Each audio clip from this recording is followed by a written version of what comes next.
Hermanos queridos, muy buenas noches, que el Señor los bendiga. En este viernes, otra vez unidos por el Espíritu Santo de Dios para meditar en la palabra del Señor y tener un hermoso tiempo de oración. El apóstol Pablo dijo, orad sin cesar. Y nuestro Maestro por excelencia, el Señor Jesucristo, habló de la necesidad de orar siempre y no desmayar. Y Él solía orar mucho, como dice la Escritura. El día jueves, antes de su crucifixión, subió al monte de los Olivos a orar, al monte de Getsemaní. Y allí tuvo su lucha espiritual en la que el Señor lo fortaleció, siempre orando. Y los discípulos no le preguntaron a Jesús, Jesús, enséñanos a predicar o enséñanos a enseñar, enséñanos a aconsejar, todo eso es tan bueno. Pero sí le preguntaron, Señor, enséñanos a orar, como Juan el Bautista también enseñó a sus discípulos. Entonces vamos a meditar en esta noche en algunos pasajes del Evangelio según San Juan.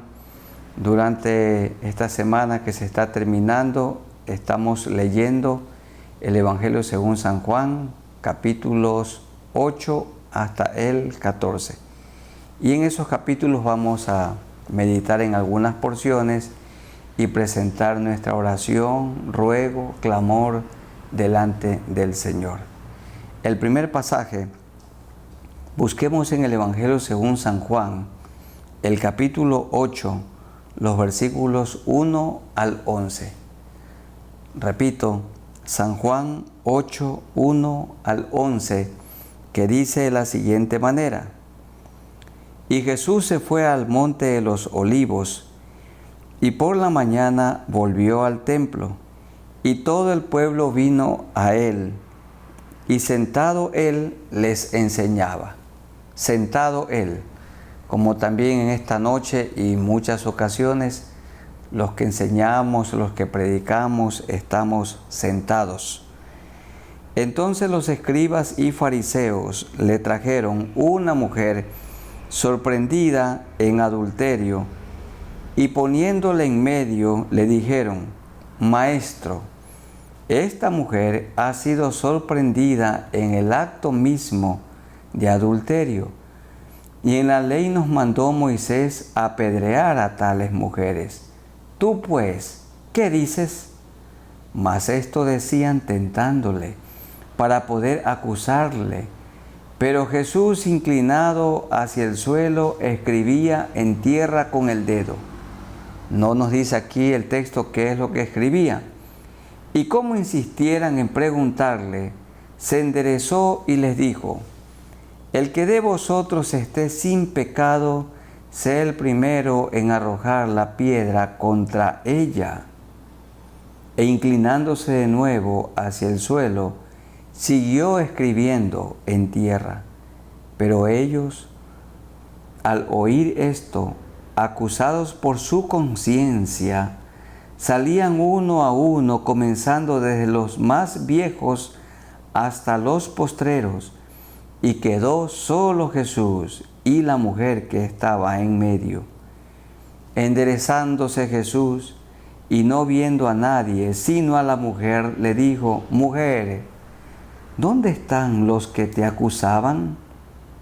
¿Ninguno te condenó o ninguno te apedreó? Ella dijo, Ninguno, Señor. Entonces Jesús le dijo, Ni yo te condeno, vete y no peques más. Amén. Hermoso pasaje. El Señor, nuestro Dios Todopoderoso, es un Dios de amor y perdonador. Los fariseos, dice la Escritura, el verso 3, y los escribas fueron a buscar a una mujer y la hallaron en el mismo acto del adulterio y la trajeron a Jesús, dice el verso 6, para tentarle, para poder acusarle, para encontrar una ocasión para acusarle, prenderle o apresarle, a justiciarlo de la manera más injusta y matarlo. Todo era por odio. Y notamos que estos crueles hombres insensibles trajeron a la mujer, pero eran tan injustos porque no trajeron también al hombre. La Biblia sí decía que tales personas tenían que ser apedreadas, pero no solamente ella, sino la pareja encontrada en el acto del adulterio. Y el Señor estaba escribiendo en tierra mientras sucedía esto. No dice el texto qué fue lo que escribió el Señor. Algunos maestros dicen que escribía los mandamientos o que escribía en tierra la lista de pecados de aquellos acusadores. El texto no nos dice, solo que Él se enderezó y les hizo una afirmación. El que de vosotros esté sin pecado, sea el primero en arrojar la primera piedra contra ella.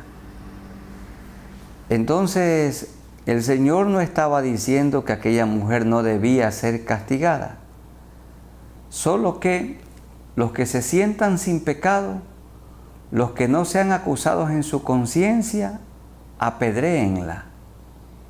Y la palabra nos dice que acusados por su conciencia, se retiraron uno a uno, comenzando con los mayores y luego los pequeños, serían los niños. El Señor no dijo que no se la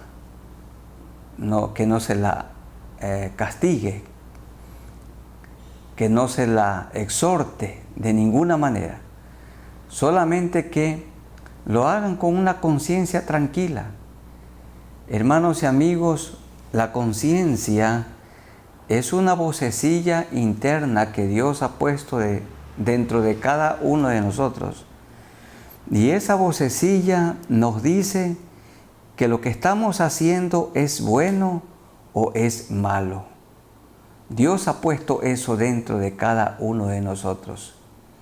La conciencia nos dice, cada vez que nosotros estemos haciendo algo, la conciencia nos indica, la conciencia nos puede acusar o también nuestra conciencia nos puede aprobar o desaprobar la conciencia.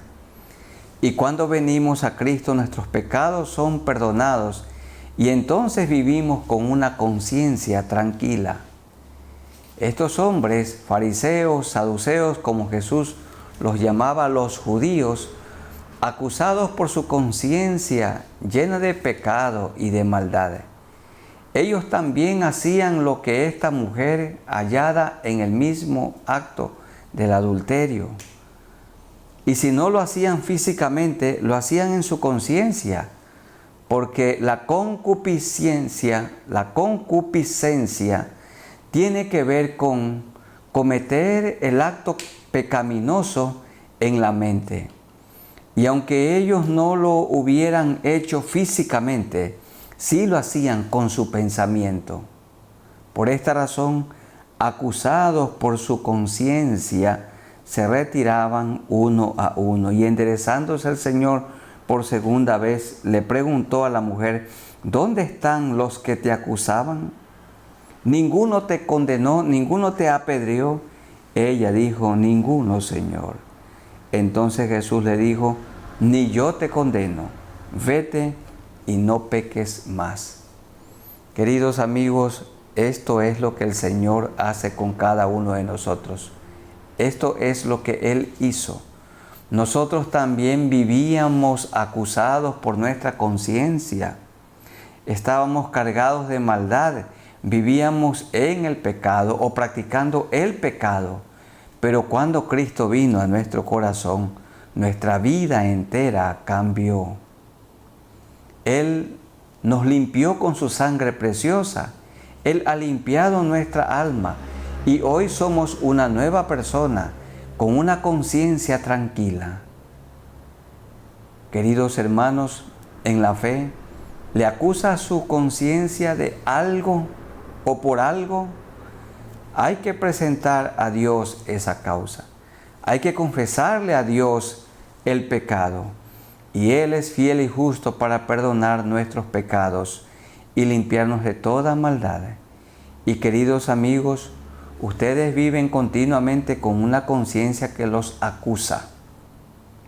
Tienen que confesarle su pecado al Señor. Y también cuando una pareja no puede relacionarse bien, probablemente la conciencia no está tranquila. Y entonces es necesario que el esposo le confiese a su esposa todo lo malo que ha hecho. Le ha sido a lo mejor infiel. Y de igual manera la mujer o la esposa le ha sido infiel a su esposo. Y tiene que confesarle este pecado a Dios y confesarle también a su cónyuge, a su esposo. Y luego que haya el perdón, vendrá la libertad, vendrá la paz, vendrá la tranquilidad. La conciencia no nos acusará. ¿Tiene algo que lo acusa, mi hermano, mi hermana?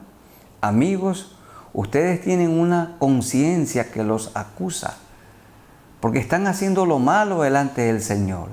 Pídanle perdón al Señor por sus pecados y Él limpiará sus conciencias de obras malas.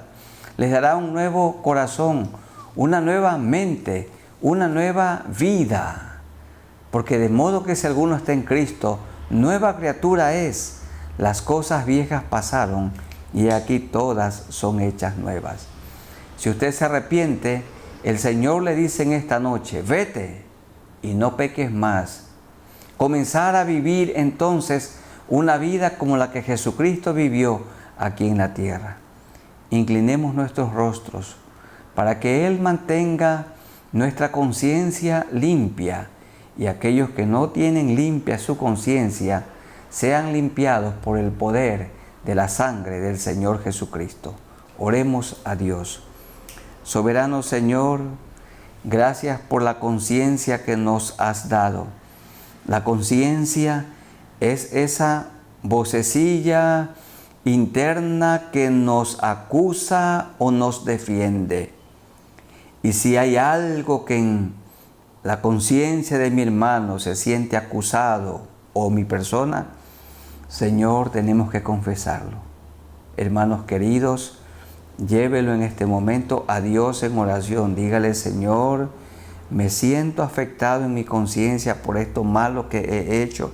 Y yo te lo confieso sabiendo que eres fiel y justo para perdonar todo pecado y toda maldad. Te lo confieso, Señor.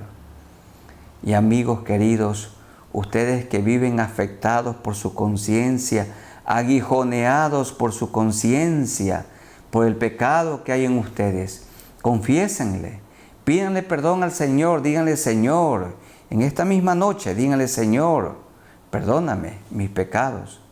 Límpiame con la sangre que derramaste en la cruz del Calvario.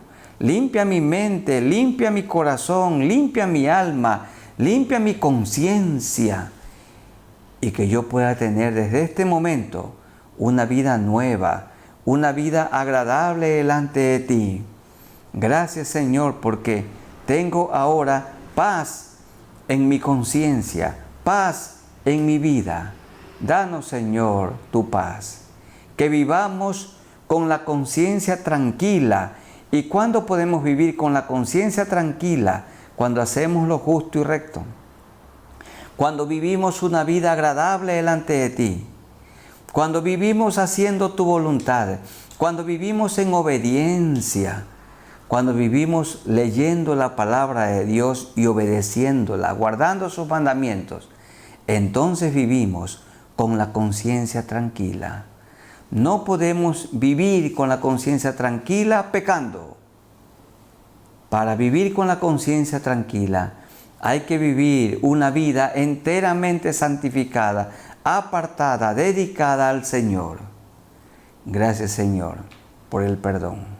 Tú le dices, le has dicho a los que en este momento se han arrepentido, vete y no peques más, así como nos dijiste a nosotros. Y así como tú actuaste, Señor, con misericordia ayúdanos a nosotros también para que seamos misericordiosos con los que pecan, para que cuando nosotros cometamos alguna falta, Señor, también otros, los que nos juzgan, puedan tener misericordia de nosotros. Te agradecemos por este momento en el nombre de Jesús. Amén. Ahora leamos Juan 9.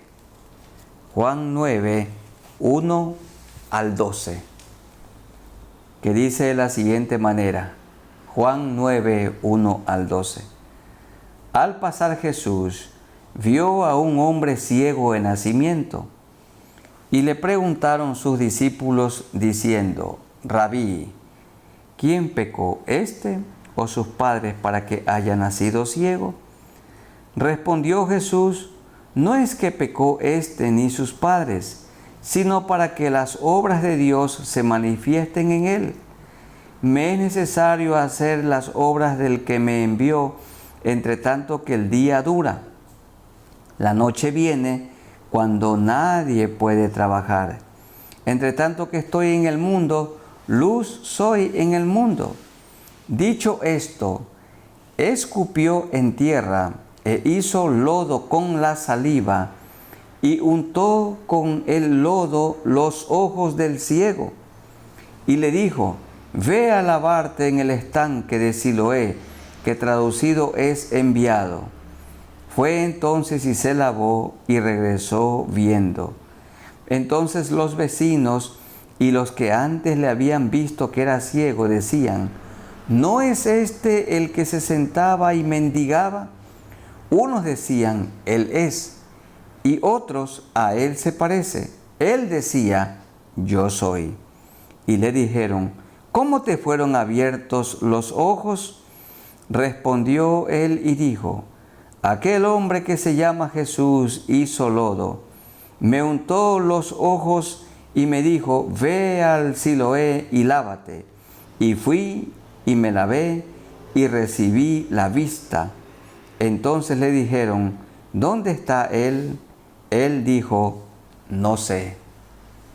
Bueno, le preguntaron sus discípulos acerca de este hombre que había nacido ciego. ¿Quién pecó, este o sus padres, para que haya nacido ciego? Y respondió Jesús: no es que pecó este ni sus padres, sino para que las obras de Dios se manifiesten en él. Así también se dijo de Job, el hombre que sufrió tanto. Bueno, ¿quién pecó? Job no había pecado, porque aún el Señor, Dios Todopoderoso, varias veces se refirió a él como un hombre justo, como un hombre que no había pecado delante del Señor. Pero sin embargo, Dios le envió una terrible tribulación, permitió una tribulación en su vida. Perdió sus bienes materiales, perdió sus 10 hijos, su mujer, su esposa, se enojó contra él, vinieron 3 amigos que le amargaban la vida y lo acusaban, una sarna maligna desde su cabeza hasta la planta de sus pies, y realmente su vida era un caos. Sufrimiento tras sufrimiento. Pero dice el texto que en todo esto Job no pecó. ¿Por qué Dios permitió la tribulación en Job? Porque Él quería que Job conozca mejor a Dios, que aprenda a depender de Dios, que su fe sea afirmada, que él dependa absolutamente de Dios para que lo conozca mejor. Y él dijo: ahora yo conozco mejor a Dios. Este era el propósito, para que Job aprendiera a depender absolutamente de Dios en la tribulación, en la adversidad. No era porque había pecado. Y aquí este hombre había nacido ciego, no porque sus padres pecaron, sino para que las obras de Dios se manifiesten en él. Y el Señor sanó a este ciego de una manera no convencional. Notemos que en los milagros de Jesús siempre Él obró de una manera diferente. no tenía una norma, no tenía una forma o una fórmula para actuar. No tenía un solo camino. Él obraba de diferentes maneras. Y aquí vemos que escupió, hizo lodo y untó en los ojos, le dijo que se lave en el estanque, y el ciego y el que había nacido ciego vio. Otras ocasiones solo dijo la palabra. Fue la saliva la que sanó, fue el lodo el que sanó, o fue el agua del estanque lo que curó. De ninguna manera. El poder de Dios. Dios usa un instrumento. Dios usa la medicina en la farmacia. Dios usa alguna planta medicinal. Dios usa a los médicos para sanar. O Dios obra directamente. Él es Dios y Él hace como le complace, como a Él le parece. Los fariseos estaban muy enojados por la sanidad de este hombre y le dijeron que este hombre es pecador. Dice el verso 23 y 24, porque le preguntaron aún a los padres si verdaderamente este hombre había nacido ciego. Y los padres le dijeron, sí, nuestro hijo ciego nació, pero es un hombre adulto, pregúntenle a él. Por eso dijeron sus padres en el 23, edad tiene, preguntadle a él. Entonces volvieron a llamar al hombre que había sido ciego y le dijeron, da gloria a Dios, por favor te rogamos que nos digas la verdad. Nosotros sabemos que ese hombre que te abrió los ojos es pecador. Entonces el que había sido ciego respondió en el verso 25 y dijo, si es pecador, no lo sé. Una cosa sé, que habiendo yo sido ciego, ahora veo. Le volvieron a decir, ¿qué te hizo? ¿Cómo te abrió los ojos? Él respondió, ya os lo he dicho y no habéis querido oír. ¿Por qué lo queréis oír otra vez? ¿Queréis también vosotros haceros sus discípulos? Y le injuriaron y dijeron, tú eres su discípulo, pero nosotros discípulos de Moisés somos. Nosotros sabemos que Dios ha hablado a Moisés, pero respecto a este no sabemos de dónde sea. Respondió el hombre a quien el Señor le había devuelto la visión con tanta sabiduría y les dijo, pues esto es lo maravilloso, que vosotros no sepáis de dónde sea, y a mí me abrió los ojos. Y sabemos que Dios no oye a los pecadores, pero si alguno es temeroso de Dios y hace su voluntad, a ese oye. La primera oración que Dios escucha de una persona no arrepentida es su oración de arrepentimiento. Desde el principio no se ha oído decir que alguno abriese los ojos a uno que nació ciego. Si éste no viniera de Dios, nada podría hacer. Respondieron y le dijeron, tú naciste del todo en pecado y nos enseñas a nosotros, y le expulsaron de la sinagoga. Oyó Jesús que le habían expulsado y hallándole le dijo, ¿crees tú en el Hijo de Dios? Respondió él y dijo, ¿quién es Señor para que cree en él? Le dijo Jesús, pues le has visto y el que habla contigo, él es. Y el que había sido ciego dijo en el 38, creo, Señor, y le adoró. Dijo Jesús, para juicio he venido yo a este mundo, para que los que no ven, vean, y los que ven, sean cegados. Se refiere a una ceguera espiritual. ¡Qué maravilla! Amigos queridos, el Señor quiere devolverle a usted la visión espiritual. Ciertamente físicamente ve, pero espiritualmente no está viendo a Dios, ni las maravillas de Dios, ni la obra de Dios. No lo conoce a Dios. Dios le devolvió a este ciego una doble visión. La visión física, porque había nacido ciego, y también le dio la visión espiritual. Ahora podía ver a Jesús, pero también ahora podía recibir a Jesús en su corazón. Doble visión. Y queridos amigos, el Señor quiere darles la visión espiritual para que puedan ver a Dios, para que puedan conocer a Dios de una manera real, de una manera personal.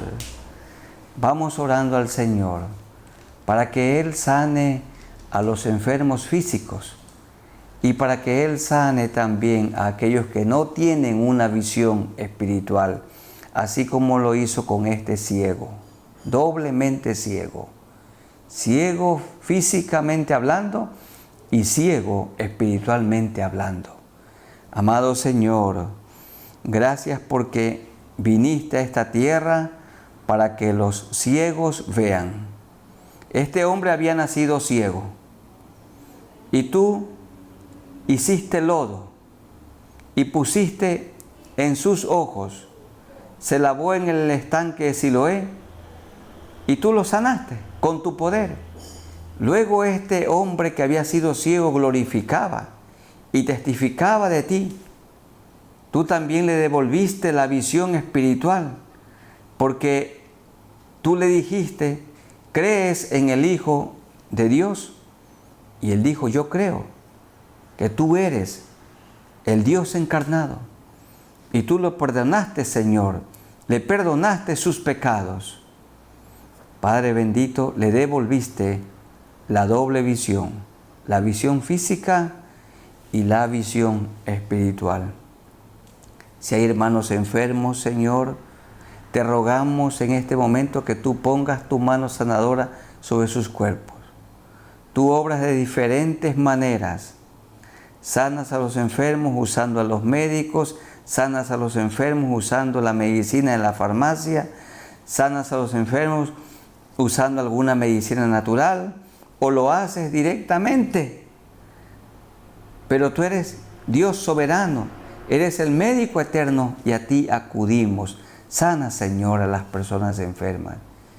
Y aquellos que no tienen una visión espiritual, dales, Señor, una visión espiritual, que confiesen sus pecados, porque el pecado es una barrera, es un estorbo, es como una catarata que no deja ver a Dios. El pecado tiene que ser quitado, y cuando el pecado es quitado, entonces los hombres y mujeres, todos podemos ver a Dios.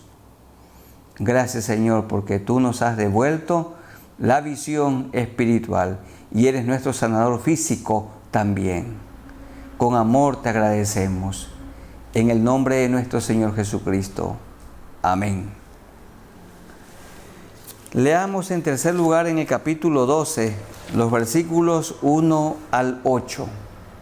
San Juan 12, 1 al 8, que dice de la siguiente manera: 6 días antes de la Pascua, vino Jesús a Betania, donde estaba Lázaro, el que había estado muerto y a quien había resucitado de los muertos. Y le hicieron allí una cena. Marta servía como siempre y Lázaro era uno de los que estaban sentados a la mesa con él. Entonces María tomó 1 libra de perfume de nardo puro de mucho precio y ungió los pies de Jesús y los enjugó con sus cabellos, y la casa se llenó de olor del perfume. Y dijo uno de sus discípulos, Judas Iscariote, hijo de Simón, el que le había de entregar, le dijo en el verso 5, ¿por qué no fue este perfume vendido por 300 denarios y dado a los pobres? Pero dijo esto no porque se cuidara de los pobres, no porque tenía misericordia de los pobres, sino porque era ladrón. Era ladrón, y teniendo la bolsa, la caja con el dinero, sustraía de lo que se echaba en ella. Entonces Jesús dijo, déjala, para el día de mi sepultura ha guardado esto, porque a los pobres siempre los tendréis con vosotros, mas a mí no siempre me tendréis. Amén. Hay que aprovechar la oportunidad. Jesús estaba cerca de morir y era la ocasión especial para que María haga lo que ella solía hacer, siempre a los pies del Señor. El Señor Jesús llegaba con confianza a esta casa donde vivían 3 hermanos, Lázaro, Marta y María. Y María era la que se sentaba a los pies del Señor y oía su palabra.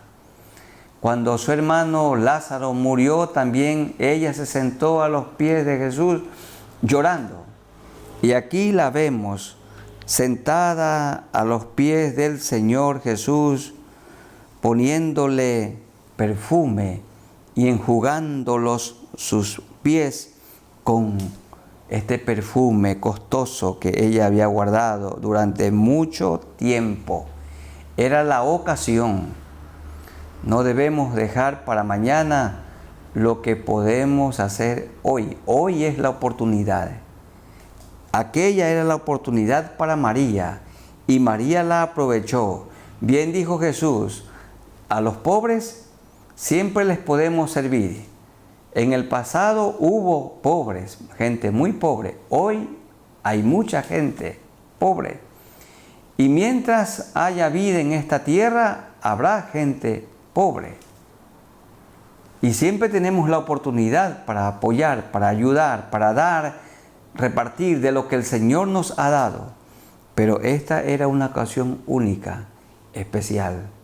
Queridos hermanos y amigos, cuando Dios pone en nuestro corazón hacer algo, hay que hacerlo en ese día. Por ejemplo, usted se acuerda que debe decir algunas palabras de agradecimiento a alguien por un favor que se recibió. Tome el teléfono hoy y hágalo. ¿O usted cree que hoy es la ocasión para entregar un regalo a un maestro o a una maestra que le enseñó tanto? Hágalo hoy. Si Dios le pone en su corazón la necesidad de llevar una canasta de comida a una familia, hoy, hágalo hoy. No lo postergue para mañana. ¿Por qué hoy? Porque hoy podemos morir. Y porque también ya mañana no podremos ir. Y no lo dejemos para mañana, porque mañana a la persona que pensábamos decirle algunas palabras de gratitud ya se murió. Y es demasiado tarde. Las oportunidades que Dios nos presenta para amar, para recompensar, para regalar, para hacer algo como lo hizo María, hay que hacerla inmediatamente. Ella tomó el perfume de nardo puro, de mucho precio, y ungió los pies del Señor. Aprovechó la ocasión. Tenemos que orar al Señor para que Él nos ayude a aprovechar las oportunidades que se nos presentan. Él nos presenta oportunidades para predicar el Evangelio, para hablarle a alguien de Cristo hoy, porque en esta noche esa persona puede morir.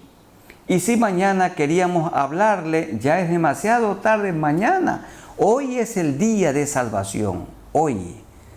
Cuando Dios pone, por tercera vez digo esto, cuando Dios pone en nuestro corazón el sentir de hacer algo por alguien, o dar una ayuda a alguien, entregar un regalo a alguien, o decir unas palabras de gratitud a alguien, hay que hacerlo hoy, no mañana, porque mañana puede ser demasiado tarde. Señor, ayúdanos a aprovechar las oportunidades que se nos presentan, que no posterguemos. Somos parte de una sociedad, de un pueblo, de una cultura que le gusta postergar. Mañana te llamo, mañana hablamos, mañana nos ponemos de acuerdo, mañana te pago, mañana lo hacemos, y ese mañana no llega.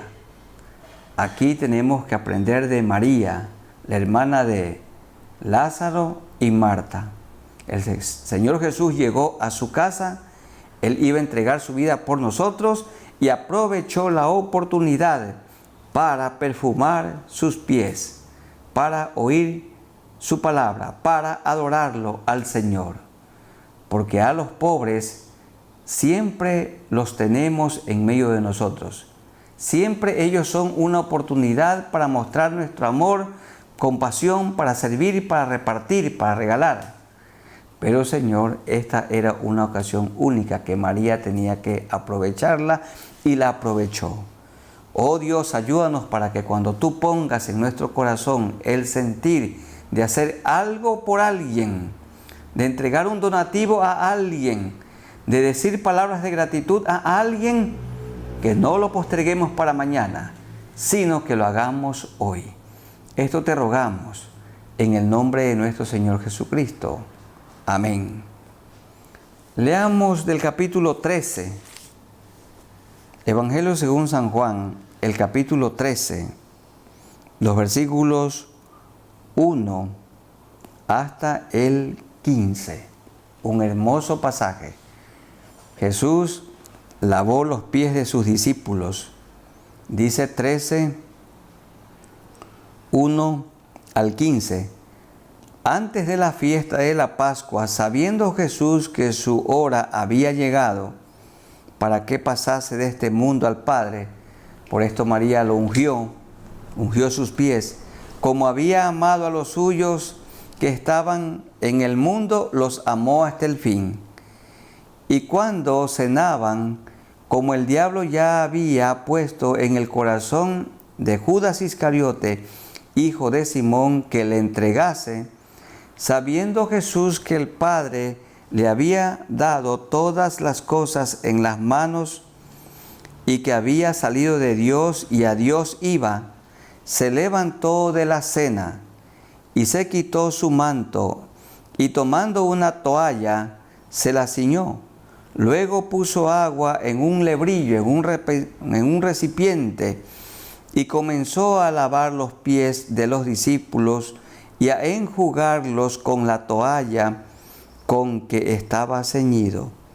Entonces vino a Simón Pedro, y Pedro le dijo: Señor, ¿tú me lavas los pies? Respondió Jesús y le dijo: lo que yo hago, tú no lo comprendes ahora, mas lo entenderás después. Pedro le dijo: no me lavarás los pies jamás. Bueno, se sentía indigno, esto fue. Jesús le respondió: si no te lavare, no tendrás parte conmigo. Le dijo Simón Pedro, entonces le dijo: Señor, no solo mis pies, sino también las manos y la cabeza. Jesús le dijo: el que está lavado no necesita sino lavarse los pies, pues está todo limpio, y vosotros limpios estáis, aunque no todos, porque sabía quién le iba a entregar. Por esto dijo: no estáis limpios todos. Quiere decir que Judas estaba presente allí. Así que después que les hubo lavado los pies, tomó su manto y volvió a la mesa y les dijo: ¿sabéis lo que os he hecho? Vosotros me llamáis maestro y señor, y decís bien porque lo soy. Pues si yo, el Señor y el Maestro, he lavado vuestros pies, vosotros también debéis lavaros los pies los unos a los otros, porque ejemplo os he dado, para que como yo os he hecho, vosotros también lo hagáis. ¿Qué implica, hermanos queridos, lavar los pies? Lavar los pies es todo servicio que nosotros entreguemos a nuestros hermanos. En estos días de la pandemia, cuando alguien no tiene trabajo, lavar los pies es ayudarle a conseguir un trabajo. Allí estamos lavando los pies. Cuando una persona tiene una necesidad económica y tenemos nosotros cómo ayudarle, cómo prestarle, o si le podemos prestar, allí estamos lavando los pies. Y si es un donativo, estamos lavando los pies. Cuando llenamos una canasta de comida y le llevamos a una familia necesitada, estamos lavando los pies. Cuando alguien tiene una necesidad y pide consejo y le damos un consejo oportuno, estamos entonces lavando los pies. Lavar los pies tiene que ver con servir a mi prójimo.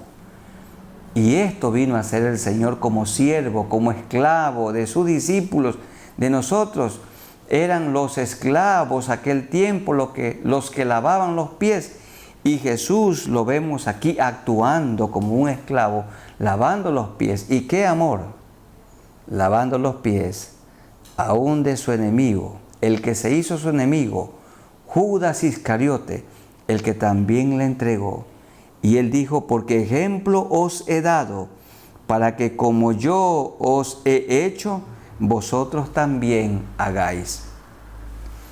¿Debemos lavar los pies de nuestros hermanos? Claro, lo podemos hacer también físicamente, pero no nos olvidemos, todo servicio que nosotros prestemos a nuestros hermanos o a nuestro prójimo, estamos lavando los pies. Tenemos que orar al Señor para que Él haga de nosotros siempre personas humildes y dispuestas a lavar los pies mientras vivamos en esta tierra.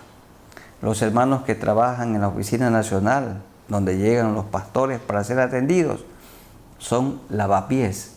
Nosotros los pastores que servimos en las iglesias locales, que tenemos un rebaño del Señor y se lo cuidamos, somos personas que lavamos los pies.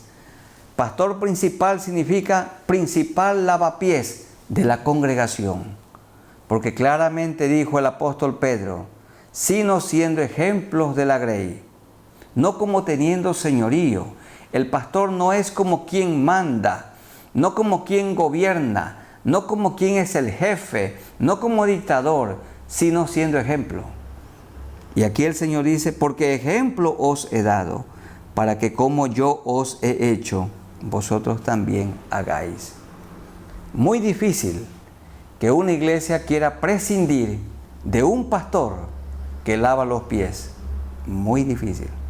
A todos los pueden cambiar, menos al pastor lavapiés, al pastor que sirve, al pastor que no le ha dado lugar al orgullo en su vida. Ese es el dardo que nunca le falla a Satanás, el orgullo, la humildad. Hay algunos consiervos que porque ya trabajan en una iglesia más influyente, tienen un poco más de ingresos económicos o tienen algunos títulos académicos, entonces hay un poco de ego, un poco de jactancia. Y en estos días a lo mejor porque tienen muchos seguidores, pero tenemos que seguir siendo lavapiés. Queridos hermanos, consiervos, seamos humildes, mantengámonos humildes. El Señor dijo, aprendan de mí que soy manso y humilde de corazón y hallaréis descanso para vuestras almas. Oremos al Señor para que Él nos mantenga lavando los pies. Soberano Señor, nos acercamos a ti por medio de nuestro Señor Jesucristo, el que murió en la cruz y guiados por el Santo Espíritu de Dios que vive dentro de nosotros.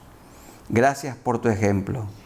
Tú lavaste los pies de tus 12 discípulos, incluidos los pies de Judas Iscariote, el que te entregó. Pero tú lo amaste hasta el fin, pero él nunca se dejó amar. Amado Señor, y tenemos que seguir tu ejemplo, porque todo creyente es una persona que sigue fielmente el ejemplo de Cristo. Y como tú lo hiciste, nosotros también tenemos que lavar los pies.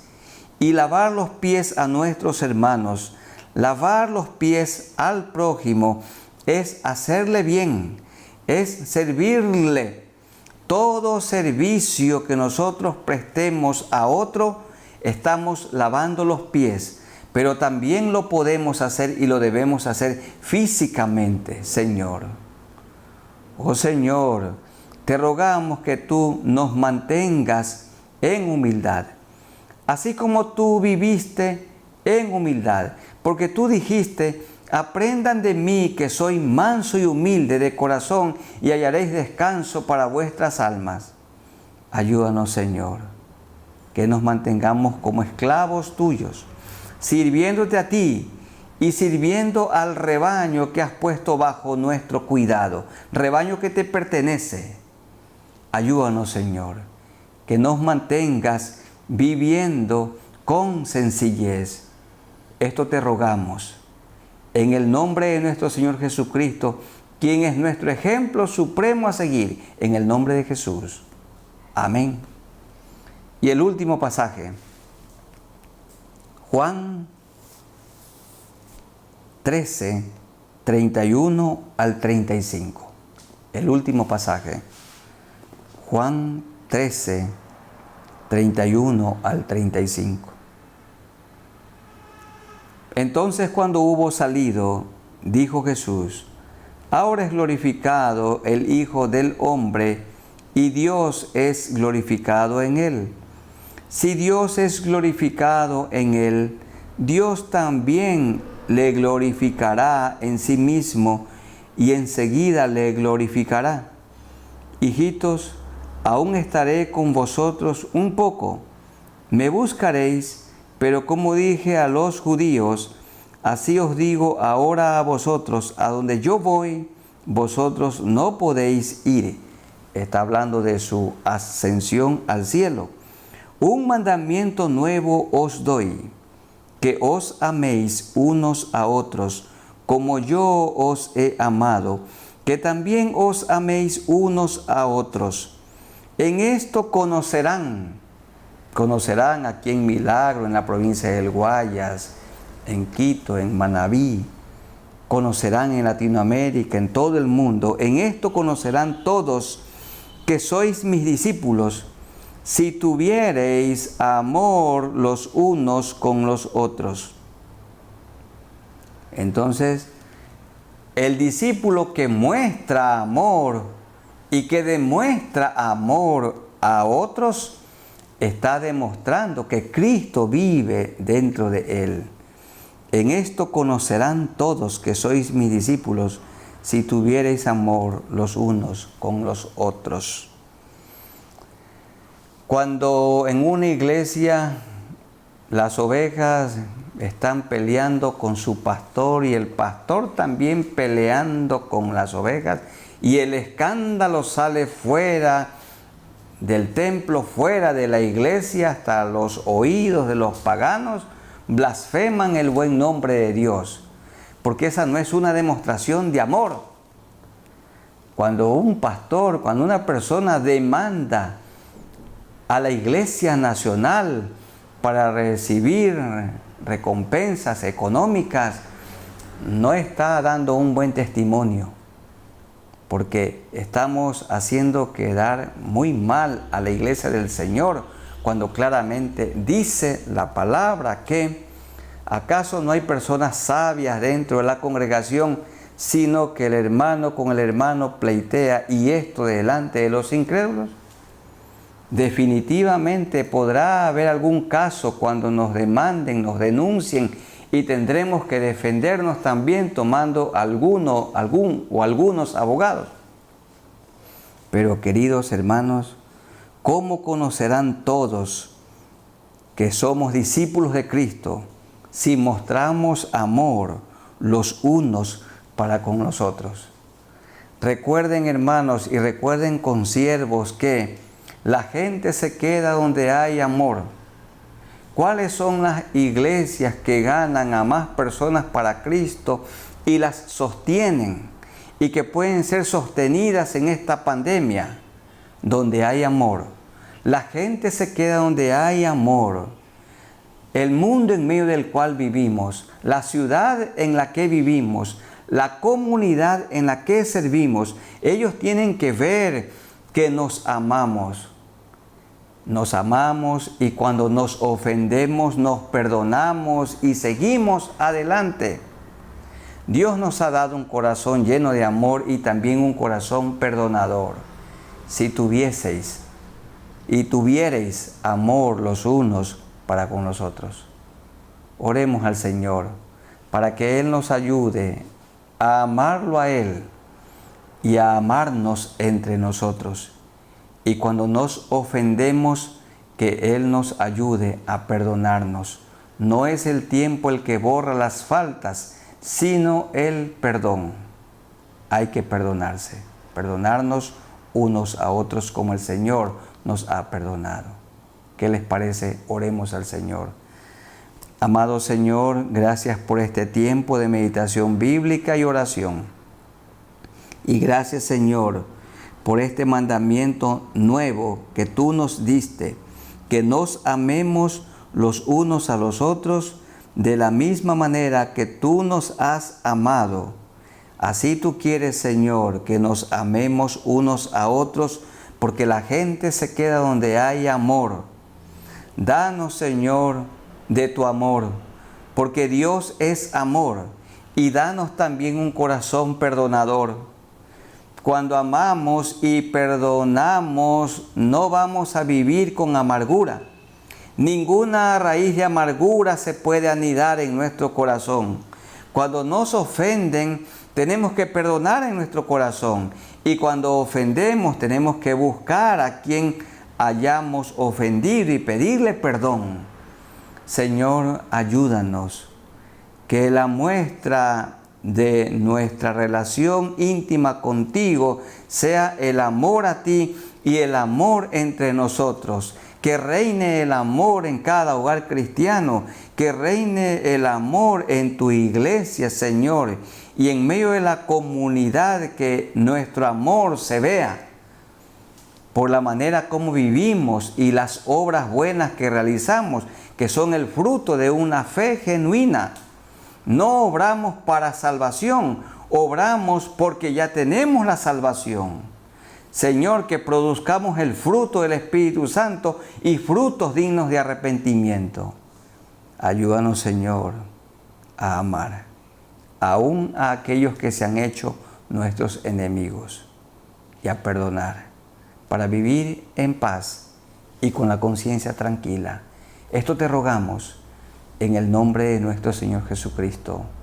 Amén. Amada Iglesia del Señor, que Dios los bendiga y los guarde, y sigamos amándonos los unos a los otros. Vivamos sin ninguna amargura, sin enojo en nuestros corazones. Que vivamos en paz. Amigos, también que el Señor los bendiga a ustedes y pongan su mirada en el Señor. Todos pongamos la mirada en Jesús, el autor y consumador de la fe.